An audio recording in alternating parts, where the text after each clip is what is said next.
ஒரு வேண்டுகோள் கீழே ஒரு கவிதை கொடுத்துருக்காங்க. இது தேனரசன் அப்படிங்கிற ஒரு கவிஞன் எழுதுனது. இவங்க வந்து பேர்லேயே அரசன் வச்சுருக்கிற ஒரு கவிஞன். நார்மலாக ஆணையிடணும், ஆனால் வேண்டுகோள் விடுறாரு. ஓகேங்களா? யாருக்கு அப்படின்னா வந்துட்டு கலைகளை படைப்பறவங்களுக்கு வந்துட்டு ஒரு வேண்டுகோள் விடுறாரு. என்ன அப்படின்னா வந்துட்டு மாநிலத்தை வந்துட்டு பேசணும், கலைகளில் வந்துட்டு மாநிலத்தை பேசணும் அப்படின்னு வேண்டுகோள் விடுறாரு. ஓகேங்களா? அதாவது இயற்கையான மாநிலத்தை வந்துட்டு ஒரு இதில் கலையில் வந்துட்டு பேசணும் அப்படிங்கிற மாதிரி சொல்கிறாரு. ஓகேங்களா? அதாவது மானிடம் பேச வேண்டும் அப்படின்னு சொல்லி தன்னோட கவிதையில் கொண்டு வந்த கவிஞர் யாருன்னு சொல்லி கேட்டால் தேனரசன். இது ரொம்ப இம்பார்ட்டண்ட்டு, பார்த்துக்கணும். ஓகேங்களா? டிஎன்பிஎஸ்சியில் இப்படி கூட கொஸ்டின் கேட்கலாம். ஓகேங்களா? கலையுலக பிரம்மாக்களே. ஓகேங்களா? கலையுலக பிரம்மாக்களே அப்படின்னா படைப்பவர்களே. ஓகேங்களா? கலையுலகத்தை படைப்பவர்களே. மண்ணின் வனப்புக்கு, வனப்பு அப்படின்னா அழகுக்கு, மண்ணின் அழகுக்கு புதிய அழகுகள் சேர்ப்பவர் யாருங்க? கலையுலக பிரம்மாக்கள் தான் வந்துட்டு மண்ணினோட அழகுக்கு புதிய அழகு சேர்க்கணுங்க. ஒரு மானிடத்தின் வேண்டுகோள். ஓகேங்களா? அப்போ ஒரு வேண்டுகோள் விட்டுருக்குறாங்க. அந்த வேண்டுகோள் பார்த்தீங்க அப்படின்னா வந்துட்டு ஒரு அரசன் அப்படிங்கிற இதில் இருக்கிறவர் தான் வந்துட்டு வேண்டுகோள் விட்டுருக்குறாரு. அதாவது தேனரசன் அப்படிங்கிற ஒரு கவிஞர் வேண்டுகோள் ஆணையிடுறதுக்கு பதிலாக வேண்டுகோள் விட்டுருக்குறாரு. ஓகேங்களா? ஸோ இதை வச்சுட்டு பார்த்தீங்க அப்படின்னா வந்துட்டு தேனரசன் எழுதுனதுன்னு சொல்லி கண்டுபிடிச்சலாம். அடுத்தது என்னன்னா வந்துட்டு நீங்கள் சிற்பிகளாக பாறை உடைப்பவனின் சிற்பத்தை வடித்தால் பாறை உடைப்பவங்களுக்கு என்னங்க வரும்? வியர்வை எப்படியோ சொட்டும் இல்லையா? அந்த வியர்வை அது வந்து இயற்கையான ஒரு அடையாளம். இயற்கை அடையாளம் பார்த்தீங்க அப்படின்னா அந்த மானுடத்தில் வந்துட்டு இயற்கை அடையாளம் வந்துட்டு தெரியணும் அப்படின்னு சொல்லி சொல்கிறாரு. ஓகேங்களா? ஸோ நீங்கள் சிற்பிகளாக பாறையோட சிலை வடித்தால் வியர்வை நெடி வீசட்டும். அதாவது இயற்கையான அடையாளம் வந்துட்டு அந்த இதில் வந்துட்டு தெரியணும் அப்படின்னு சொல்லி சொன்னவர் பார்த்தீங்கன்னா தேனரசன். ஓகேங்களா? வயல்வெளி உழவனின் உருவ வார்ப்பினில் ஈரமண் இருக்க வேண்டும் அப்படின்னு சொல்கிறாங்க. வயல்வெளி அதாவது வயலுக்கு போகிற உழவனோட இதில் என்னங்க மண்ணோட வாசம் இருக்கோ அவனோட சிற்பத்தில் கூட வந்துட்டு ஈரமண் வாசம் வந்துட்டு வீசணும் அப்படிங்கிற மாதிரி அவர் சொல்கிறாரு. ஓகேங்களா? அதாவது இயற்கையான அடையாளம், உழவனோட இயற்கையான அடையாளத்தை வந்துட்டு அதில் வந்து பேசணும், அந்த சிற்பத்தில் வந்து பேசணும் அப்படிங்கிற மாதிரி சொன்னால் அது வந்து தேனரசன். ஓகேங்களா? அதாவது இயற்கையான அடையாளத்தை வந்துட்டு சிற்பத்திலேயோ அல்லது ஓவியத்திலேயோ பேசணும் அப்படிங்கிறது சொல்லியிருந்தாங்கன்னா மனிதனுக்கும் வந்துட்டு இம்பார்ட்டன்ஸ் கொடுக்கணும் அப்படிங்கிற மாதிரி கவிதையில் சொல்லியிருந்தாங்க அப்படின்னா அது தேனரசனோட கவிதைகள். ஓகேங்களா? ஓவியர்களாக இப்போ முதல் 2 சிற்பங்களாகன்னு சொல்லியிருக்காங்க. அடுத்தது ஓவியர்களாக தாய்மையின் பூரிப்பை, அதாவது குழந்தையை பெற்ற பூரிப்பை வந்துட்டு குழந்தைய எடுத்து அது கையில் ஏந்திர பூரிப்பை வந்துட்டு சித்திரம்னா என்னங்க? ஓவியமாக்கினால் அவள் முகப்பொழிவில், அந்த முகப்பொழிவில் பார்த்தீங்க அப்படின்னா வந்துட்டு வழிந்தோடு மாதிரி இருக்கட்டும் கரிசன பாச உணர்வுகள். கண்டிப்பாக ஒரு தாய்க்கு பார்த்தீங்கன்னா குழந்தை மேலே பாச உணர்வு தான் இருக்கும். ஓகேங்களா? அந்த பாச உணர்வுகள் வந்துட்டு வழிந்து ஓடணும் அப்படின்னு சொல்லி சொல்கிறாங்க. ஓகேங்களா? ஒரு சின்ன மலை, தாயை சொன்னார், அடுத்தது குழந்தைய சொல்லாமல் இருப்பாரா? ஒரு சின்ன மழலை சித்திரம் அப்படின்னா ஓவியமாக வரைஞ்சங்க அப்படின்னா அந்த குழந்தை, சின்ன மழலை குழந்தை என்னங்க? பால் குடிச்சு அதனோட உடம்புல வந்துட்டு அந்த பால் வாசம் அடிக்கும். ஓகேங்களா? பால் மனம் கவிழ வேண்டும் அப்படிங்கிறதையும் சொல்கிறாங்க. அதன் பளிங்கு மேனிலே, பளிங்கு போன்ற மேனி அப்படின்னா உடம்புல வந்துட்டு அவங்களோட பால் மனம் வந்துட்டு வீசணும்னு சொல்லிட்டு, ஸோ இயற்கையான அடையாளங்களை பார்த்தீங்க அப்படின்னா வந்துட்டு அந்த கலைகளில் செதுக்கணும் அப்படின்னு சொல்லியிருக்கிறாரு. ஓகேங்களா? ஆல்பு மலை சிகரங்களா, அதாவது இயற்கை. அட்லாண்டிக் சமுத்திர அலைகளா, அதுவும் இயற்கை. அமேசான் காடுகளா, அதுவும் இயற்கை. பனிப்படர் பள்ளத்தாக்குகளா, தொங்கும் மகிழ்ச்சிய தோட்டங்களா, இயற்கையின் பிரமிப்புகள் எதுவும் கலைவடி கொள்ளலாம். ஏதாயினும் எல்லா வேணாலும் வந்துட்டு நீங்கள் வரைங்க. ஏதாயினும் அதை நினைவில் கொள்ளுங்கள், மானுட அடையாளம் ஒன்று இருக்க வேண்டும். அதில் கட்டாயம் மனிதன் இல்லாத, இணை இல்லாத எந்த வனப்பு மானுடத்தோட அடையாளம் அதில் இருக்கணும் அப்படிங்கிற மாதிரி சொல்லியிருக்காங்க. மானுட அடையாளம் இருக்கணும், இயற்கையான மானுட அடையாளம் இருக்கணும் அப்படின்னு சொல்லி எழுதியிருந்தாவே அது தேனரசன், தேன் போன்ற அரசன், நல்ல இதை வழங்குறவன் அப்படிங்கிற மாதிரி எடுத்துகிட்டு போங்க. ஓகேங்களா? அதில் கட்டாயம் மனிதன் இல்லாத, இணை இல்லாத எந்த வனப்பும் வனப்பில்லை, மனிதன் இல்லாத எந்த வனப்பும் வனப்பில்லை. வனப்புன்னா வந்து அழகு. ஓகேங்களா? அதன் களவாத எதிலும் ஜீவ உயிர்ப்பில்லை, அது உயிரே இல்லை அப்படின்ற, மனிதன் இல்லாத, மானுடம் பேசாத இயற்கை ஓவியங்களாக இருந்தால் கூட வந்துட்டு அதில் உயிர்ப்பில்லை அப்படின்னு சொல்கிறாரு. ஓகேங்களா? தேனரசன். ஓகேங்களா? தேனரசன். பிரம்மாக்கள் அப்படின்னா வந்துட்டு படைப்பாளர்கள். ஓகேங்களா? பிரம்மாக்கள் அப்படின்னா படைப்பாளருங்க. பிரம்மன் படைக்கிறவர் தானே. ஸோ பிரம்மாக்கள்லாம் படைப்பாளர்கள். நெடி அப்படின்னா வந்துட்டு நாற்றம். ஓகேங்களா? மழலை அப்படின்னா வந்துட்டு குழந்தை, இது எல்லாத்துக்குமே தெரிஞ்சது. வனப்பு அப்படின்னா வந்துட்டு அழகு. பூரிப்பு அப்படின்னா வந்துட்டு மகிழ்ச்சி, மேனி அப்படின்னா உடல். ஓகேங்களா, இது எல்லாமே வந்துட்டு கண்டுபிடிச்சிருவீங்க. புல்வெளி. ஓகேங்களா, இவர் பார்த்தீங்கன்னா தமிழாசிரியராக பணியாற்றியவர். மேக்சிமம் பார்த்தீங்கன்னா கவிதை எழுதுனவங்க பார்த்தீங்க அப்படின்னா வந்துட்டு தமிழாசிரியராக பணியாற்றியுள்ளதாக இருப்பாங்க. இப்போ என்னென்னா தேனரசன் அப்படிங்கிறத எடுத்துக்கங்க. ஃபர்ஸ்ட் இருக்கிற தே அப்படிங்கிறது எங்கிறது தேனீட்டு வரும். தேனி என்ன பண்ணுங்க, ரிங்காரம் இடு இல்லைங்களா. ஸோ அந்த ரிங்காரம் தான் வானம்பாடி. ஓகேங்களா, வானம் மட்டும் எடுத்துட்டு அதுலேருந்து தென்றல் வர மாதிரி ஞாபகம் வச்சுங்க. ஓகேங்களா, தென்றல். ஓகேங்களா, பாடுறது எதுங்க, குயில். ஸோ வானம்பாடி, குயில், தென்றல் இதெல்லாம் வந்துட்டு அவர் எழுதினார். ஓகேங்களா, இவர் என்னென்னா தேனரசன் நல்ல இதை கொடுக்குறவர். மற்றவங்கள இதில் தப்பான இது இருந்தால் வந்துட்டு அதை எள்ளி நகைச்சியோடு சொல்கிறது வந்துட்டு ஒரு அந்த அரசன் நல்ல அரசனுக்கு வந்து அதாவது தப்பான இது அங்கே நடக்குது அப்படின்னா வந்துட்டு அதை வந்துட்டு சுட்டி காட்டுறது பார்த்திங்கன்னா வந்து இது இங்கேயும் அவர் வந்துட்டு சமுதாய சிக்கல்களை எல்லல் சுவையோடு வெளிப்படும். ஓகேங்களா, அவரோட என்னது குறும்புத்தனத்தோட, அதாவது என்ன சொல்கிறது, கேலின்னு சொல்லுவாங்களா, கேலியோட வந்துட்டு வெளிப்படுத்துவாங்க. ஓகேங்களா, சமுதாய சிக்கல்களை தன்னோட எல்லா சுவையோடு வெளிப்படுத்தியவர் யார் அப்படின்னா வந்துட்டு தேனரசன். ஏன்னா அவரோட இதில் வந்துட்டு நான் வந்து இதுக்கு சொல்கிறேன், இடத்துக்கு ஈஸியாக ஞாபகம் வச்சுக்கிறதுக்காக சொல்கிறேன். அவரோட இதில் எல்லாமே நல்லதாக நடக்குது. அப்போ நல்லதாக நடக்கிறப்ப அடுத்த இதில் இருந்துட்டு தப்புகளை வந்துட்டு அவர் சுட்டி காட்டுவார் இல்லையா, அதுதான் வந்துட்டு சமுதாய சிக்கல்களை வந்துட்டு எல்லல் சுவையோடு வெளிப்படும் சொல்கிறாங்க.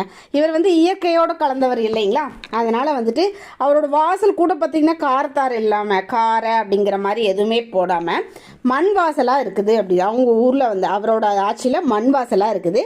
வெள்ளை ரோஜா பார்த்திங்கன்னா இருக்குது, மண் வாசலில் வெள்ளை ரோஜா இருக்கிற மாதிரி ஞாபகம் வச்சுங்க.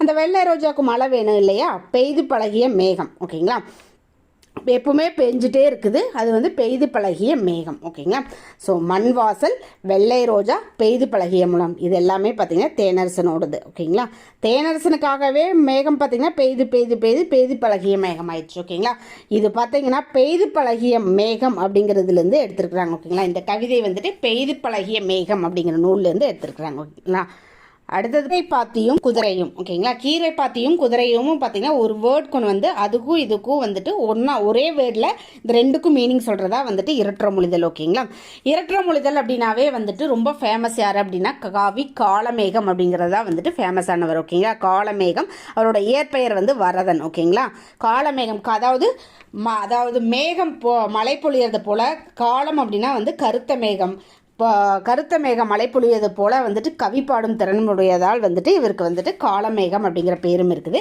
இப்போ என்னென்னா ஸ்லேடை இரற்ற மொழிதல் அப்படின்னா என்ன அப்படின்னு சொல்லி பார்க்கலாம். இவர் தான் எல்லாத்துலேயுமே இவர் தான் எழுதியிருப்பான்னு இல்லை, இதுக்கு முன்னாடி கோட்டு மரத்தையும் பீந்த கொடையும் வச்சுட்டு அழகிய சொக்கநாதர் எழுதியிருக்கிறாரு. ஆனால் ரொம்ப பாடுறது, அதாவது இரற்ற மொழிதல் பாடுறதுல வல்லவர் அப்படின்னாவே பார்த்தீங்க அப்படின்னா வந்துட்டு காலமேகம் அப்படிங்கிறவர் தான் வந்துட்டு, அதாவது வரதன் அப்படிங்கிற இயற்பெயர் கொண்ட காலமேகம் தாங்க. ஓகேங்களா, அதாவது இரற்ற மொழிதல்னா என்ன அப்படின்னா வந்துட்டு உள்ளோ அல்லது ஒரு தொடரோ இருபொருள் அமைகிற மாதிரி. இப்போ ஃபார் எக்ஸாம்பிள் வைகை அப்படிங்கிற சொல்ல கையை வெய்யி அப்படிங்கிற ஒரு பொருளும் வைகை அப்படிங்கிற ஒரு ஆற்றையும் குறிக்குது. ஓகேங்களா, இந்த மாதிரி ஒரே ஒரு சொல்லு ரெண்டு பொருள் தர மாதிரி பாடுறதா வந்துட்டு ஸ்லேடை ஆர் இரற்ற மொழிதல். ஓகேங்களா, இங்கே என்ன சொல்லியிருக்காங்க, கீரை பாத்திக்கும் குதிரைக்கும் வந்துட்டு இடையில இருக்கிற அந்த ஒற்றுமையை வந்துட்டு சொல்கிறாங்க. ஓகேங்களா, கட்டி அடிக்கையில், அதாவது கீரை பாத்தியில் பார்த்தீங்க அப்படின்னா வந்துட்டு கட்டி இருக்கும் இல்லையா, அந்த கட்டியை நொறுக்கிறதுலையும் இல்லை இந்த குதிரையை பேஸ் பண்ணி அதை என்ன சொல்கிறாங்கன்னா குதிரையை வந்துட்டு வண்டி கட்டி அதை அடிக்கிறதும் வந்துட்டு கட்டி அடிக்கையில்னு சொல்கிறாங்க. கால் மாறி பாய்கையால், கால் மாறினா குதிரையை வந்துட்டு நகும்போது பார்த்தீங்க அப்படின்னா வந்துட்டு கால் மாறி மாறி தாகும். ஸோ கால் மாறி பாய்கையால் கீரை பாத்திக்கு பார்த்தீங்க அப்படின்னா வந்துட்டு என்ன ஆகும் அப்படின்னா அதை வந்துட்டு என்ன சொல்லுவாங்கன்னா தண்ணி ஒரு இதுக்கு போச்சு அப்படின்னா வந்துட்டு இன்னொரு இதுக்கு அது முடிஞ்சுது அப்படின்னா இன்னொரு இதுக்கு வந்துட்டு மாற்றி விடுவாங்க. ஓகேங்களா, அதுதான் வந்து கால் மாறி பாய்கையால். வெட்டி மறிக்கின்ற மேன்மையால். ஓகேங்களா, வெட்டி மறிக்கின்ற மேன்மையால் அப்படின்னா மறிக்கின்ற அப்படின்னா வந்துட்டு என்னென்னா தடுத்து எதிரிகளை தாக்குறது வந்துட்டு குதிரை. ஓகேங்களா, அதுக்கு வந்துட்டு மறிக்கின்ற அப்படின்னா அந்த ஒரு மீனிங். இன்னொரு என்னென்னா வெட்டி மறிக்கின்ற மேன்மையால் அப்படின்னா என்ன சொல்லுவாங்க அப்படின்னா ஒரு இதில் வந்துட்டு தண்ணி பாஞ்சு முடிஞ்சுது அப்படின்னா இன்னொரு இது அந்த இதை வந்துட்டு மூடி எடுத்து அந்த மண் எடுத்து அந்த பாத்தியை மூடிட்டு இன்னும் மறிச்சிட்டு அதாவது தடுத்துட்டு இன்னொரு பாத்திக்கு வந்து தண்ணி எழுதுவாங்க. ஸோ வெட்டி மறிக்கின்ற மேன்மையால் அது ரெண்டுக்குமே வந்துங்க ஒரு முட்டை போய் மாற திரும்புகையால், அதாவது தண்ணி பார்த்தீங்க அப்படின்னா அந்த கீரை பாத்திக்கு பார்த்தீங்கன்னா முட்டை போயிட்டு, அதாவது கடைசி வரைக்கும் போகிறது, முட்டைன்னா கடைசி இறுதி வரைக்கும் போயிட்டு அது முடிஞ்சதுக்கப்புறம் வந்துட்டு திரும்ப ஓகேங்களா தண்ணி வந்துட்டு திரும்பும்.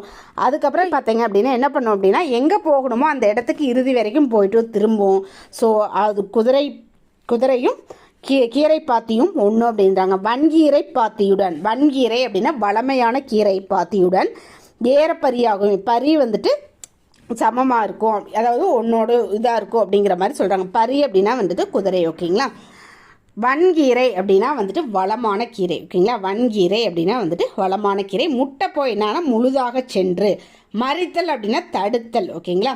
மண்ணை வெட்டி தடுத்து பாத்தி கட்டுதல். இன்னொன்று பார்த்தீங்க அப்படின்னா வந்துட்டு எதிரிகளை தடுத்து தாக்குதல் ஓகேங்களா. பரி அப்படின்னா வந்துட்டு குதிரை, கால் அப்படின்னா வாய்க்கால், குதிரையின் கால் ரெண்டையுமே குடிக்கும் ஓகேங்களா. அடுத்தது கவி காலமேகம். கவி காலமேகம், காலமேகம் அப்படிங்கிற பேர் எப்படி வந்துச்சு அப்படின்னா பாடுன்னு சொன்னோன்னே அவர் பாடிடுவாராமாங்க, அதுக்கு பேர் ஆசுகவின்னு சொல்லுவாங்க ஓகேங்களா. இவர் ஆசுகவி அப்படின்னு சொல்லுவாங்க. வசை பாடுறதுல வல்லவர், ஸோ வசைக்கவின்னு சொல்லுவாங்க. இன்னொன்று வரகவி அப்படின்னு கூட சொல்லுவாங்க. இவர் வந்துட்டு கால அப்படின்னா வந்துட்டு கருத்த அப்படின்னு, கருத்த மேகம் பார்த்தீங்கன்னா மழை பொழியறத போல பாடக்கூடிய அந்த திறன் பெற்றவர் தான் வந்துட்டு காலமேக புலவர். அவரோட இயற்பெயர் பார்த்தீங்கன்னா வரதன். மேகம் மழை பொழியது போன்ற கவிதைகளை விரைந்து பாடுவதால் இவர் காலமேக புலவர் என அழைக்கப்பட்டார் ஓகேங்களா. இவர் வந்து வைணவ சமயத்தை சார்ந்தவங்க, அதாவது திருமாலை வழிபட்டவங்க ஓகேங்களா. திருவரங்கம் அப்படிங்கிற கோயிலில் பார்த்தீங்கன்னா சமையல் வேலை செஞ்சுட்டு இருந்தவர் இவர். ஆனால் வந்துட்டு திருவனைக்கால் அவர் கோயிலில் பார்த்தீங்கன்னா வந்துட்டு தாசியாக இருந்த அந்த மோகனாங்கி அப்படிங்கிறவங்க பெண்ணை வந்துட்டு காதல் கொண்டதுனால இவர் வந்துட்டு என்னென்னா வைணவ சமயத்திலிருந்து சைவ சமயத்துக்கு மாறியிருப்பார் ஓகேங்களா. வைணவத்திலிருந்து சைவ சமயத்துக்கு மாறியிருப்பார். மோகனாங்கி அப்படிங்கிற ஒரு பெண்ணோட காதல் கொண்டதுனால பார்த்தீங்க அப்படின்னா வைணவ சமயத்திலேருந்து சைவ சமயத்துக்கு மாறியிருப்பாங்க. அதாவது கேட்பாங்க காலமேக புலவர் பார்த்தீங்கன்னா எந்த சமயத்திலேருந்து எந்த சமயம் மாறினார் அப்படிங்கிற மாதிரி கேட்பாங்க. இப்போ என்னென்னா திருவண்ணைக்காவில் வந்துட்டு தாசியாக இருந்தவங்க தானே வந்து மோகனாங்கி அப்படிங்கிறவங்க, அவங்களுக்காக வந்துட்டு திருவண்ணைக்கா உலா அப்படிங்கன்னு சொல்லி எழுதியிருக்கிறாரு. அடுத்தது பார்த்தீங்க அப்படின்னா வந்துட்டு அதாவது யாரை பற்றி சொல்லிட்டாங்கங்க, அதான் கும்பரவிலிருந்து சிவனாக வந்துட்டு கும்பரவராக மாறினார். இப்போ வந்துட்டு படைத்த கடவுளை விட்டுற முடியுமா, ஸோ பரபிரம்ம விளக்கம் அப்படிங்கிறதையும் வந்துட்டு எழுதியிருக்கிறார் ஓகேங்களா. பிரம்மனையும் அதில் இது பண்ணிக்கிறாரு. பிரம்மனோட ஒய்ஃப் யாருங்க, சரஸ்வதி. ஸோ சரஸ்வதி மாலை அப்படிங்கிறதையும் எழுதியிருக்கிறாரு. அடுத்தது பார்த்தீங்கன்னா ஒருத்தர் வந்தது திருமலையாரன் அப்படின்னு சொல்லிட்டு ஒருத்தர் தான் வந்துட்டு இவரை வந்து ஆதரிச்சிருப்பாங்க ஓகேங்களா. சரியான விடயத்திற்கு ஏறப்பரியாகுமே என்னும் சொல்றதில் பரி என்பது எதை குறிக்கும் அப்படின்னா வந்துட்டு குதிரையை குறிக்கும். பொருந்தாத ஓசையுடைய சொல் அப்படிங்கிறது என்னன்னா இது எல்லாமே பாய்கையால், மேன்மையால், அடிக்கையால் அப்படின்னு சொல்லிட்டு ஓசையில் முடியுது. ஆனால் திரும்பகையல் அப்படின்னு இது மட்டும் வித்தியாசமான ஒரு ஓசையில் இருக்குது ஓகேங்களா. வன்கீரை என்னும் சொல்லை பிரித்தெழுதுக்கு இருப்பது வன்மை கூட்டல் கீரை ஓகேங்களா. வன்மை கூட்டல் கீரை. அடுத்தது பார்த்தீங்கன்னா கட்டி கூட்டல் அடித்தல் என்ன சேர்த்தெழுத கிடைப்பது கட்டி அடித்தல். பேசும் ஓவியங்கள். பேசும் ஓவியங்கள் பார்த்தீங்க அப்படின்னா ஒவ்வொரு ஓவியம் பேசுகிற மாதிரி வந்துட்டு இதில் அமைச்சிருக்கிறாங்க. அதாவது ஒரு மாணவன் போயிட்டு ஒரு ஓவியத்தின் முன்னாடி நிறுத்தி ஒரு பட்டன் அமுத்துனாங்க அப்படின்னா அந்த ஓவியம் பேசுகிற மாதிரி அமைச்சிருக்காங்க. அதனால தான் பேசும் ஓவியம் தலைப்பு கொடுத்துருக்காங்க. ஆயக்கலைகள் 64 வந்து ஒன்று தாங்க ஓவியக்கலை ஓகேங்களா. காண்போரின் கண்ணையும் கருத்தையும் கவர்ந்திழுக்கும் ஆற்றல் ஓவியத்திற்கு உண்டு. ஒரு கருத்தை பேச்சாலும் எழுத்தாலும் வெளிப்படுத்துவதை காட்டிலும் ஒரு ஓவியத்தால் மிக நுட்பமாக புரிய வைத்து விட முடியும் ஓகேங்களா. ஒரு கருத்தை மிக நுட்பமாக புரிய வைக்க வந்துட்டு பயன்படுவது எது அப்படின்னு சொல்லி கேட்டால் பேச்சு, எழுத்து, ஓவியம் சொல்லி கேட்டால் ஓவியம் ஓகேங்களா. இதை வந்து டிஎன்பிசியில் கேட்க சான்ஸ் இருக்குது. அதனால தான் ஓவியத்தை வந்துட்டு நுண்கலைகளில் முதன்மையான ஒன்றாக கருதுகின்றன ஓகேங்களா. நுண்கலைகளில் முதன்மையானதாக கருதப்படும் கலை என்ன அப்படின்னா வந்து ஓவியக்கலைங்க ஓகேங்களா. இதுவும் டிஎன்பிஎஸ்சியில் கேட்குற சான்ஸ் இருக்குது. நுண்கலைகளில் முதன்மையான கலையாக கொள்ளப்படுவது பார்த்தீங்க அப்படின்னா வந்துட்டு ஓவியக்கலை ஓகேங்களா. இதில் என்ன அப்படின்னா வந்துட்டு ஃபஸ்ட்டு குகை ஓவியம் அப்படிங்கிறத வந்துட்டு பட்டனை அமுத்துறாங்க. ஓகேங்களா, குகை ஓவியம் தான் வந்துட்டு முதல்ல வந்துட்டு வரையப்பட்ட ஓவியம். ஓகேங்களா, பழங்கால மனிதரில் வந்துட்டு குகையில் வாழ்ந்தனர். ஓகேங்களா, அவங்க வந்துட்டு முதல்ல வந்துட்டு குகையில் தான் வந்து வரைய தொடர்ந்தாங்க. இதுதான் வந்துட்டு முதல்ல தோன்றிய ஓவியம். ஓகேங்களா, முதல்ல தோன்றிய ஓவியம் என்ன? குகை ஓவியம். ஓகேங்களா, செய்திகளை மற்றவர்களை தெரிவிப்பதற்காக குகை ஓவியங்களை வந்து வரைஞ்சிருக்கிறாங்க. என்னென்ன செய்தி இருக்குன்னா, நான் வேட்டைக்கு செல்கிறேன் அப்படிங்கிறதுக்காக ஒரு ஓவியம் வரைவாங்க, நடனம் ஆடுறது அப்படிங்கிறதுக்காக ஒரு ஓவியம், போர் செய்தல் போன்ற காட்சிகளையும் வந்துட்டு இதில் வரையப்பட்டிருது. ஓகேங்களா, செய்திகளை தெரிவிப்பதற்காக தான் வந்துட்டு ஓவியங்களை வரைய ஆரம்பித்தாங்க. ஓகேங்களா, பெரும்பாலும் கோட்டோவியங்களாக இருக்கும். கோட்டோவியம் அப்படிங்கிறது வந்து ஒரு இதில் கேட்டிருந்தாங்க. கோட்டோவியம்னா என்ன? வளைகோடு, கோணக்கோடு, நேர்கோடு இதை வச்சுட்டு வரையப்படும் ஓவியம் தான் வந்துட்டு கோட்டோவியம். அதாவது கோட்டோவியம் என்பது வளைகோட்டை வரைவது, கோணக்கோட்டை வரைவது, நேர்கோட்டை வரைவது, இந்த மூன்றையும் சேர்ந்து வரைவதுன்னு சொல்லிட்டு ஒரு கொஸ்டினில் கேட்டிருந்தாங்க. இந்த மூன்றையும் சேர்ந்து வரைவதா வந்துட்டு கோட்டோவியம். ஓகேங்களா, மண் மற்றும் கல்லை கொண்டு தான் வந்துட்டு துகள்களை கொண்டு தான் வண்ணம் தீட்டிக்கிறாங்க. எதுக்குங்க? குகை ஓவியங்களுக்கு. ஓகேங்களா, பெரும்பாலும் வந்துட்டு குகை ஓவியம் கோட்டோவியமாகவே இருந்திருக்குது. ஓகேங்களா, பெரும்பாலும் குகை ஓவியம் கோட்டோவியங்களாகவே இருந்திருக்குது. இவங்க ஏதாவது எந்த ஓவியத்தை ஒற்று நோக்கலாம் பழந்தமிழ் வாழ்க்கையை அறிய முடியும்னு சொல்லி கேட்டால், குகை ஓவியத்தை ஒற்று நோக்கினா தான் வந்துட்டு பழந்தமிழரோட வாழ்க்கையை வந்துட்டு அறிந்து கொள்ள முடியும். ஓகேங்க, அடுத்தது என்ன அப்படின்னா சுவர் ஓவியம். சுவர் ஓவியமை பொறுத்தளவு பார்த்தீங்க அப்படின்னா, மனிதன் எப்போ வீடு கட்டி வாழ தொடங்கினானோ அப்போ தான் வந்துட்டு சுவர் ஓவியங்கள் வந்துட்டு ஆரம்பிக்க ஆரம்பிச்சது. அரண்மனைகளில், அரண்மனை மண்டபங்களில், கோவில்களில் எல்லாமே பார்த்தீங்க அப்படின்னா வந்துட்டு கூரைகளில் வந்துட்டு இந்த ஓவியங்களை, சுவர் ஓவியங்களை வந்துட்டு பார்க்க முடியும்னு சொல்கிறாங்க.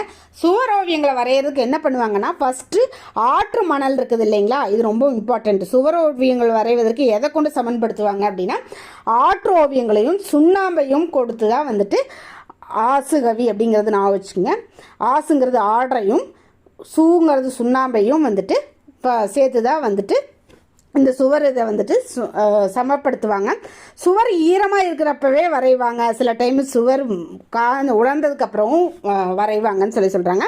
தஞ்சை பெரிய கோயில் தான் வந்துட்டு சுவர் ஓவியங்களுக்கு வந்துட்டு ஏராளமாக காண முடியும்னு சொல்கிறாங்க. சுவர் ஓவியங்கள் வந்து ஏராளமாக காணக்கூடிய இடம் எது அப்படின்னு சொல்லிட்டு டிஎன்பிஎஸ்சியில் கேட்டாங்கன்னா அது தஞ்சை பெரிய கோயிலுங்க. ஓகேங்களா, தஞ்சை பெரிய கோயிலில் தான் வந்துட்டு சுவர் ஓவியம் அதிகமாக காண முடியும் அப்படின்னு சொல்கிறாங்க. ஓகேங்களா, அடுத்தது பார்த்தீங்க அப்படின்னா அவங்க அதாவது அந்த இதை சுற்றியும் வந்துட்டு ஏராளமான சுவரோவியங்களை பார்க்க முடியும்னு சொல்கிறாங்க. அந்த சுவரோவியங்கள் வந்து என்ன அப்படின்னா, நாயன்மார்களில் ஒருவரான சுந்தரரோட வாழ்க்கையை பற்றிட்டு, சுவர்னா சுந்தரர். ஓகேங்களா, சுவரில் வந்து சுவரோவியத்தில் சுந்தரை பற்றி இருக்குதுன்னு சொல்லி நான் வச்சுங்க. இவர் வந்து நாயன்மாரில் ஒருத்தர். சுந்தரர்னாவே என்னங்க? அழகுன்னு சொல்லி அர்த்தம். அது அழகை குறிக்கிறது என்னங்க? ஓவியம். ஸோ சுந்தரரோட ஓவியம் தஞ்சை பெரிய கோயிலில் வந்துட்டு அவரோட வாழ்க்கை நிகழ்வுகளாக வரையப்பட்டிருக்குதுன்னு சொல்கிறாங்க. ஓகேங்களா, அடுத்தது பார்த்தீங்க அப்படின்னா வந்துட்டு துணி ஓவியம். துணி ஓவியம் பார்த்தீங்க அப்படின்னா பழங்காலத்திலேயே வந்து வழக்கில் இருக்குது அப்படின்னு சொல்கிறாங்க. ஓகேங்களா, அதாவது சீவக சிந்தாமணியில் வந்துட்டு துணியில் வந்துட்டு ஓவியம் செஞ்சாங்க அப்படிங்கிறதுக்கான ஒரு சான்று இருக்குது அப்படிங்கிற மாதிரி சொல்கிறாங்க. ஓவியம் வரையப்படும் துணி என்ன சொல்கிறாங்கன்னா, எழிலி திரைச்சீலையை வந்துட்டு படாம்னு கிழிச்சா அப்படின்னு ஞாபகம் வச்சுக்கோங்களா. எழினி திரைச்சீலையை படாம்னு கிழிச்சா அப்படின்னா, எழினி அப்படிங்கிறது ஒன்று, திரைச்சீலைங்கிறது ஒன்று, படாம் அப்படிங்கிறது ஒரு இது, கிழிச்சா அப்படிங்கிறது கிளி அப்படிங்கிறது ஒன்று. இது வந்து பார்த்தீங்க அப்படின்னா துணியை ஓவியமாக வரையப்படுற துணிக்கு வந்துட்டு நேமுங்க. ஓகேங்க, இதுக்கு வந்துட்டு என்ன சொல்லியிருக்காங்க, சீவக சிந்தாமணியில் பார்த்தீங்க அப்படின்னா பழங்காலத்திலேயே வந்துட்டு இதை யூஸ் பண்ணியிருக்காங்கன்னு சொல்கிறாங்க இல்லையா. இது அதுக்கு எடுத்துக்காட்டு என்னென்னா, சீவக சிந்தாமணி காப்பியத்தில் குணமாலை அப்படிங்கிற தலைவி வந்துட்டு, சீவகன் பார்த்தீங்க அப்படின்னா வந்துட்டு நிறைய பேர் இருப்பா இல்லைங்களா, 8 பேர்த்தையும் என்னவோ மணந்திருப்பாங்கன்னு நினைக்கிறேன். அந்த அதில் வந்து குணமாலை அப்படிங்கிற ஒரு தலைவி வந்துட்டு யானையை கண்டு அஞ்சிய காட்சியை, யானை கண்டு குணமாலை பார்த்தீங்க அப்படின்னா யானையை கண்டு அஞ்சியதை பற்றினா சீவகன் துணியில் வரைந்ததாக கூறப்பட்டுள்ளது. ஓகேங்களா, சீவகன் பார்த்தீங்க அப்படின்னா துணியில் வந்துட்டு, அதாவது திரைச்சீலையில் வந்துட்டு துணி வரைஞ்சிருக்கிறாரு. ஸோ சீவகன் திரைச்சீலை. ஓகேங்களா, திரைச்சீலை அப்படின்னு சொல்லிட்டு வச்சுக்கோங்க. ஓகேங்களா, அதாவது துணி ஓவியத்தில் தான் வந்துட்டு சீவகன் வரைஞ்சிருக்கிறாரு அப்படின்னு சொல்லி நான் வச்சுக்கோங்க. தற்காலத்தில் பார்த்தீங்க அப்படின்னா கலம்காரி, காரை அப்படின்னா வந்துட்டு என்ன சொல்லுவாங்கன்னு சொல்லி நாம் படித்தோங்க. யானை பாகர்கள் வந்துட்டு காரை அப்படின்னு சொல்லி தான் வந்துட்டு யூஸ் பண்ணுவாங்க ஆடைக்கு அப்படிங்கிற மாதிரி பார்த்தோம். இதில் வந்து காரை பதில் காரின்னு சொல்லி ஞாபகம் வச்சுங்க. கலம்காரி அப்படின்னா வந்துட்டு ஆடைக்கானது அப்படிங்கிற மாதிரி ஞாபகம் வச்சுங்க. அது எங்கே சொல்கிறாங்க அப்படின்னா தமிழ்நாட்டிலையும் ஆந்திராவில் தான் வந்துட்டு தற்காலத்தில் அதாவது துணியில் வரையப்படும் ஓவியங்களை கலம்காரி ஓவியங்கள் அப்படின்னு சொல்லி சொல்கிறாங்க. ஓகேங்களா. அடுத்தது ஓலைச்சுவடி ஓவியம். ஓலைச்சுவடியில் வந்துட்டு ஓவியம் வரைகிறதாங்க ஓலைச்சுவடி ஓவியம். ஓகேங்களா. ஓலைச்சுவடியில் பார்த்தீங்கன்னா எழுத்தாணியை கொண்டு கோட்டோவியமாக வரையப்படும். ஓகேங்களா. குகை ஓவியமும் கோட்டோவியமாக தான் இருக்கும். இந்த ஓவியம் அதாவது ஓலைச்சுவடி ஓவியமும் கோட்டோவியமாக தான் இருக்கும். அதாவது கோட்டோவியமாகவும் வண்ணப்பூச்சி ஓவியமாகவும் எங்களை வரைவர். ஓகேங்களா. இதில் வந்து வண்ணப்பூச்சாவும் இருக்குதுன்னு சொல்லி சொல்கிறாங்க. ஓகேங்களா. பெரும்பாலும் இதிகாசம் மற்றும் புராண காட்சிகளாகவே இருக்கிறாங்க. ஓகேங்களா. ஓலைச்சுவடியில் இருக்கிறது என்ன அப்படின்னா வந்துட்டு இதிகாசம் மற்றும் புராண காட்சிகளாக, அதில் ஓலையில் என்னங்க எழுதுவாங்க, ஒரு இலக்கியத்தை தானே எழுதுவாங்க, அதனால் இதிகாசம் மற்றும் புராண காட்சிகளாக தான் இருக்கும்னு சொல்லி சொல்கிறாங்க. தற்போது எங்களை காண்பது வந்து அவங்கள காண்றது, அதாவது ஓலைச்சுவடி ஓவியத்தை காண்றது வந்து ரொம்ப இதாகிடுச்சுன்னு சொல்லி சொல்கிறாங்க. தஞ்சாவூர் சரஸ்வதி மகால் அப்படிங்கிறதாங்க பழமையான நூலகம். அந்த பழமையான நூலகத்தில் தான் ஓலைச்சுவடிகளை இருக்குதுன்னு சொல்லி படிச்சிருக்கிறோம். ஸோ அந்த பழமையான நூலகத்திற்கு போனால் வந்துட்டு ஓலைச்சுவடி ஓவியத்தை பார்க்க முடியும்னு சொல்லி சொல்கிறாங்க. ஓகேங்களா. அடுத்தது செப்பேட்டு ஓவியம். அடுத்தது செப்பேட்டு ஓவியம் பார்த்தீங்க அப்படின்னா முற்காலத்தில் பார்த்தீங்கன்னா மன்னர்கள் பார்த்தீங்கன்னா ஆணைகளையும் அரசு ஆவணங்களையும் பார்த்தீங்கன்னா செப்பேடுகளை பொறிப்பது வழக்கம். இது எல்லாத்துக்குமே தெரிஞ்சதுங்க. செப்பேட்டில் தான் ஆணைகளையும் அரசு ஆவணங்களையும் வந்துட்டு செப்பேட்டில் பதிப்பாங்க. உளி கொண்டு வந்து வரைகோடுகளாக எங்களையும் வரைந்தனர். பொதுவாக நீர்நிலைகள், கொடிகள், பறவைகள், விலங்குகள், குறியீடுகள் போன்றவைகளாக எங்களை காணலாம் அப்படின்னு சொல்லி சொல்கிறாங்க. ஓகேங்களா. அடுத்தது என்ன சொல்கிறாங்கன்னா புனையா ஓவியம் பற்றி செய்திகள் சொல்கிறாங்க. ஓகேங்களா. புனையா ஓவியம் அப்படின்னா என்னென்னா கரித்துண்டுகளை கொண்டு வரைகிற ஓவியம், வண்ணம் இல்லாமல் கரித்துண்டுகளை கொண்டு வரைகிற ஓவியங்கள் தான் வந்துட்டு புனையா ஓவியங்கள்னு சொல்லி சொல்கிறாங்க. புனையா ஓவியம் அதாவது புனையா ஓவியம் அப்படின்னா வந்துட்டு கருத்துண்டுகளை கண்டு வரைகிற ஓவியம் இல்லையா, அந்த கடுப்பில் புனைஞ்சதுனால வாடை அடிக்க ஆரம்பிச்சிருச்சு, நெடுநல் வாடையில் இருக்குதுன்னு சொல்லி நான் அமைச்சுக்கோங்களேன். புனையா ஓவியம் கடுப்ப புனைவில் அப்படின்னு சொல்லி தான் வந்து நெடுநல் வாழை, கடுப்ப புனைவில் அப்படின்னா வாடை அடிக்க ஆரம்பிச்சு நெடுநல் வாழை. புனையா ஓவியமாக வந்துட்டு அதாவது ஆதிரெட்டை பிச்சை எடுக்கும்போது மணிமேகலை பார்த்தீங்கன்னா புனையா ஓவியமாக நின்றான்னு சொல்லி சொல்கிறாங்க. ஓகேங்களா. அப்போ புனையா ஓவியமாக நின்றால் மணிமேகலை தான் வந்து சொல்கிறாங்க. ஸோ மணிமேகலை பின்னாடி போனவர் யாருங்க, உதயகுமாரன் போனாங்க. ஸோ புனையா ஓவியம் புறம்போந்தன்ன அப்படின்னு சொல்லிட்டு மணிமேகலை பின்னாடி போனது பார்த்தீங்க அப்படின்னா உதயகுமாரன் போனதை விளக்குறது மணிமேகலைங்க. ஓகேங்களா. அடுத்தது என்ன அப்படின்னா வந்துட்டு ஓவிய மண்டபத்தில் பல ஓவியங்கள் வரையப்பட்டிருந்தன. ஓவியங்கள் குறித்து அறிந்தவர் அறியோருக்கு வந்து விளக்கி கூறினர் என்ற செய்தி பரிபாடலில் இடம்பெற்றிருக்குதுன்னு சொல்கிறாங்க. அறிஞ்சவங்க அறியாதவங்களுக்கு சொல்லித்தரதுன்னு சொல்லி சொல்கிறாங்க. இன்ன பல எழுத்துநிலை மண்டபங்கிறது அப்படின்னா என்ன, ஓவியம் வரைகிற இடத்துக்கு பேர் தான் எழுத்துநிலை மண்டபம். துண்ணுனர் சுட்டவும், துண்ணுனர்னா அறியாதவர்கள் சுற்றவும், அறிவுறுத்தவும், தெரிஞ்சவங்க அறிவுறுத்துறதும் அப்படின்னு சொல்லி அர்த்தம். பரிங்கிறது என்னங்க, குதிரைக்கு தெரியுமாங்க, ஓவியத்தை பற்றி தெரியாது. பாடல் வந்துட்டு ஓவியத்தை பற்றி சொல்லுங்க. ஓகேங்களா. ஸோ குதிரைக்கு தெரியாதறத பாடல் சொல்லுது அப்படிங்கிற மாதிரி நான் வச்சுட்டு பரிபாடல் அப்படிங்கிற மாதிரி ஞாபகம் வச்சுக்கோங்க. ஓகேங்களா. அடுத்தது என்ன அப்படின்னா வந்துட்டு தந்த ஓவியம். ஓகேங்களா. தந்த ஓவியம் பார்த்தீங்க அப்படின்னா வந்துட்டு யானை தந்தத்தில் வரைஞ்சிருக்கிறாங்க, அதுதான் வந்துட்டு தந்த ஓவியம். இது நீர் வண்ணங்களை பயன்படுத்தி யூஸ் பண்ணிக்கிறாங்க. ஓகேங்களா. தந்த ஓவியம் பார்த்தீங்கன்னா எந்த வண்ணங்களை பயன்படுத்தியிருக்காங்க அப்படின்னா வந்துட்டு நீர் வண்ணங்களை பயன்படுத்தியிருக்கிறாங்க. ஓகேங்களா. வயது முதிர்ந்து இறந்த யானையின் தந்தங்கள் மீது பல வகை நீர் வண்ணங்களை பயன்படுத்தி அழகான உருவங்களை வரைந்தனர். கேரள மாநிலத்தில் தாங்க இது அதிகமாக காண முடியும். ஓகேங்களா. தந்தம் பார்த்தீங்க தந்த ஓவியம் பார்த்தீங்கன்னா கேரளா மாநிலத்தில் பார்க்க முடியும். ஓகேங்களா. இது டிஎன்பிஎஸ்சியில் கேட்குறக்கு சான்ஸ் இருக்குதுங்க. அதாவது தந்த ஓவியம் அதிகமாக காணப்படும் இடம் பார்த்தீங்க அப்படின்னா கேரளா. ஓகேங்களா. அடுத்தது கண்ணாடி ஓவியம் கிளாஸ் பெயிண்டிங் சொல்லி கேட்டிருப்பீங்களா. அதாவது கண்ணாடியில் வண்ண ஓவியங்களாகி எங்களையும் வரைவர். பல வகையான உருவகங்கள், இயற்கை காட்சிகள் போன்றவற்றில் நாங்கள் வரையப்படுகிறோம். அதாவது இது வந்து எங்கே அதிகமாக காணமுன்னா தஞ்சாவூரில் தான் வந்துட்டு கிளாஸ் பெயிண்டிங் அதிகமாக பண்ணுறவங்க அதிகமாக இருக்கிறாங்க. ஓகேங்களா. கிளாஸ் பெயிண்டிங் அதிகமாக பண்ணுறவங்க, அதாவது கண்ணாடி ஓவியம் வரைகிறவங்க தஞ்சாவூரில் தாங்க அதிகமாக இருக்காங்க. ஓகேங்களா. அடுத்தது என்ன அப்படின்னா வந்துட்டு தாள் ஓவியம் பார்த்தீங்க அப்படின்னா வந்துட்டு பரவலாக பயன்பாட்டில் இருப்பவர்கள் யார் அப்படின்னா வந்துட்டு தாள் ஓவியம் தான் வந்துட்டு பரவலாக பயன்பாட்டில் இருக்குது. ஓகேங்களா. தாள் தான் வந்துட்டு தாள் ஓவியம் தான் பார்த்திங்கன்னா அது பரவலாக பயன்பாட்டில் இருக்கும். கோட்டோவியங்கள், வண்ண ஓவியங்கள், நவீன ஓவியங்கள் என பல வகையான வடிவங்களில் வந்துட்டு இவங்க காணப்படுறாங்க. ஓகேங்களா.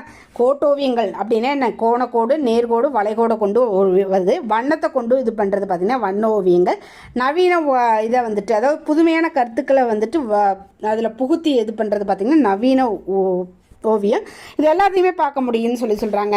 கரிக்கோல், நீர் வண்ணம், எண்ணெய் வண்ணம் ஆகியவற்றை பயன்படுத்தி எங்களை வரைவர். ஓகேங்களா. கரிக்கோலை பயன்படுத்தி வரைவர், நீர் வண்ணத்தை பயன்படுத்தி வரைவர், எண்ணெய் வண்ணத்தை பயன்படுத்தி வரைவர்னு சொல்கிறாங்க. கருத்து ஓவியம், கருத்துப்பட ஓவியம். ஓகேங்க. அரசியல் கருத்துக்களை எளிமையாக விளக்குவதற்கு நாங்கள் பயன்படுகிறோம். ஸோ அரசியல் கருத்துக்களை எளிமையாக விளக்குவதற்கு பயன்படும் ஓவியம் என்ன அப்படின்னா வந்துட்டு கருத்துப்பட ஓவியம். ஓகேங்களா. கருத்துப்பட ஓவியம் தாங்க அரசியல் கருத்துக்களை வெளிப்படுத்துறதுக்கு யூஸ் ஆகுது. இது பார்த்தீங்க அப்படின்னா வந்துட்டு இந்தியா அப்படிங்கிற இதழில் தான் வந்துட்டு முதல்ல பாரதியார் தான் வந்துட்டு கருத்துப்படத்தை வந்துட்டு இது பண்ணிக்கிறார். அவர் உருவாக்கின கருத்துப்படம் பக்கத்தில் கொடுத்துருக்காங்க பார்த்தீங்கன்னா. இது ஒரு கேலி சித்திரம் ஒரு இது அவருக்கு இது பாரத மாதா பார்த்து இப்படி காட்டுற மாதிரி வந்து ஒரு இதை உருவாக்கியிருக்காரு. இதுதான் கருத்துப்படம். இதை முதல்ல அறிமுகப்படுத்தியவர் பாரதியாருங்க. ஓகேங்களா. கருத்துப்படத்தை பாரதியார் தான் வந்துட்டு கருத்தை சொல்கிறதுல பயங்கர ஃபேமஸ் அப்படின்னு சொல்லி நாமிச்சுங்க. ஸோ கருத்துப்படம் வெளியிட்டவர் பாரதியார். ஓகேங்களா. அதாவது அவர் எழுதுனதுங்க இந்தியா விஜயான் 2 இதெல்லாம் வந்துட்டு நடத்தியிருப்பார். அதில் இந்தியா பார்த்தீங்கன்னா பாரத மேலே ரொம்ப பற்று இருக்கிறதுனால இந்தியாங்கிற இதில் தான் வந்துட்டு இதை வந்து அறிமுகப்படுத்திக்கிறாரு. பெரும்பாலாக வந்துட்டு இதழ்களை எங்களை பார்க்க முடியும்னு சொல்கிறாங்க. எங்களோட மற்றொரு கருத்துப்படத்தோட மற்றொரு வடிவம் தான் கேலி சித்திரம். ஓகேங்களா. இதுவும் டிஎன்பிஎஸ்சி கொஸ்டினில் கேட்குற சான்ஸ் இருக்குது. கருத்துப்படத்தோட மற்றொரு வடிவம் என்னன்னு சொல்லி கேட்டாங்க அப்படின்னா வந்துட்டு கேலி சித்திரம். ஓகேங்களா. அரசியல் கருத்துக்களை வெளியிடுறதுக்கு பயன்படுறதும் கருத்துப்பட ஓவியம். ஓகேங்களா. விந்தையான தோற்றங்களில் நகைச்சுவை தோன்றும்படி வரைவதையே கேலி சித்திரம் அப்படின்னு சொல்கிறாங்க. கேலி சித்திரம்னா என்ன அப்படின்னா விந்தையான தோற்றங்களில் நகைச்சுவை தோன்ற மாதிரி வரைகிறதா வந்துட்டு கேலி சித்திரம் அப்படின்னு சொல்கிறாங்க. ஓகேங்களா. அடுத்தது நவீன ஓவியம்.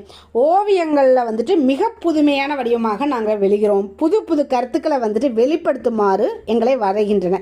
கருத்துக்களை வெளிப்படுத்துகிற மாதிரி வரைகிறது பார்த்தீங்க அப்படின்னா வந்துட்டு நவீன ஓவியம், கருத்து ஓவியம் சொல்லி இது பண்ணுறாங்க. அரசியல் கருத்துக்கள் வெளிப்படுத்துறதுக்கு தான் கருத்துப்பட ஓவியம். அதாவது புதுமையான கருத்துக்களை வந்து வெளியிடுறதுக்கு பார்த்திங்கன்னா நவீன ஓவியம். புதுமையான கருத்து இல்லையா, நவீன ஓவியம். ஓகேங்களா. அதாவது இவங்க ஒரு கருத்தில் அவங்க வெளியிட்டாலும் பார்க்குறவங்க வந்து மனப்பான்மைக்கு ஏற்றவாறு அவங்க என்ன மனப்பான்மையில் பார்க்குறாங்களோ அப்படி தான் வந்துட்டு அதாவது அந்த வகையில் வந்து கோடுகளையும் கிறுக்கல்களையும் நாங்கள் வரையப்படுகிறோம் சொல்லியிருப்பாங்க. ஓகேங்களா. தோளா படத்தில் இருக்கிற மாதிரிங்க. பல வண்ண கலவைகளை கொண்டும் எங்களை வரைகின்றனர். பல வண்ண கலவைகளை கொண்டும் இதை வரைகிறாங்கன்னு சொல்கிறாங்க. ஓகேங்களா. அடுத்தது என்ன சொல்லியிருக்காங்க அப்படின்னா ஐரோப்பு கலை நுணுக்கத்துடன் இந்திய கதை மரபுகளையும் இணைத்து ஓவியங்கள் புகுத்தியவர் வந்து ராஜா ரவிவர்மன். ஃபேமஸானவங்க. ஓகேங்களா. ராஜா ரவிவர்மன் ஓவியம் அப்படின்னு சொல்லி பாட்டிலெல்லாம் கூட நிறையா வந்திருக்குது. ஐரோப்பிய கலை நுணுக்கத்தை ஐரோப்பியங்கிறது ஒரு கான்டினென்ட் இல்லைங்களா. ஐரோப்பிய கலை நுணுக்கத்துடன் இந்திய கதை மரபையும் நம்மளோட இந்திய கதை மரபுகளையும் இணைத்து ஓவியங்கள் புகுத்தியவர் யார் அப்படின்னா ராஜா ரவிவர்மா. இவரோட ஓவிய முறை தான் வந்து நாட்காட்டி ஓவியத்தில் வந்துட்டு பயங்கரமாக யூஸ் பண்ணியிருக்கிறாங்க. நாட்காட்டி ஓவியத்தை வரையும் முன்னோடி யார் அப்படின்னா கொண்டையராஜு. கொண்டை வச்சிருப்பாருன்னு சொல்லி நான் வச்சுக்கோங்க, கொண்டையராஜுன்னு சொல்லிட்டு. ஓகேங்களா. நாட்காட்டி ஓவியம் வரைகிறது வந்து முன்னோடியாக கருதப்படவர் கொண்டையராஜு. அந்த நாட்காட்டு ஓவியங்களை வந்து பசார் பெயிண்டிங் அப்படின்னு சொல்லுவாங்க. ஓகேங்களா. நாட்காட்டு ஓவியத்தை வந்துட்டு எப்படி அழைப்பார் அப்படிங்கிறதையும் டிஎன்பிஎஸ்சியில் கேட்குற சான்ஸ் இருக்குது. பசார் பெயிண்டிங் அப்படின்னு சொல்லி அழைப்பாங்க. ஓகேங்களா. அடுத்தது என்னென்னா குகை ஓவியங்களில் வண்ணம் தீட்ட பயன்பட்ட பொருள்களில் ஒன்று அப்படின்னா குகையோவியங்களில் வந்துட்டு கோட்டோவியங்கள் தான் அதிகமாக இருக்குன்னு சொன்னாங்க. மண் மற்றும் கல் துகள்களை கொண்டு தான் வந்துட்டு வண்ணங்கள் வந்துட்டு தீட்டினேன்னு சொன்னாங்க. ஓகேங்களா. நீர் வண்ணம், எண்ணெய் வண்ணம், கரிக்கோல் இதெல்லாமே பயன்படுத்தப்பட்டது என்ன இதுன்னா தாள் இதில் பயன்படுத்தியிருப்பாங்க. ஓகேங்களா. தாள் இதில் பயன்படுத்தியிருப்பாங்க. அடுத்தது பார்த்தீங்க அப்படின்னா நகைச்சுவை உணர்வுகளை வெளிப்படுமாறு வரையப்படும் ஓவியம் பார்த்திங்கன்னா கேலி சித்திரம். ஓகேங்களா. கேலி சித்திரம் அது கருத்துப்படம் ரெண்டில் எது கொடுத்தாலும் எழுதிக்கணும். ஓகேங்களா.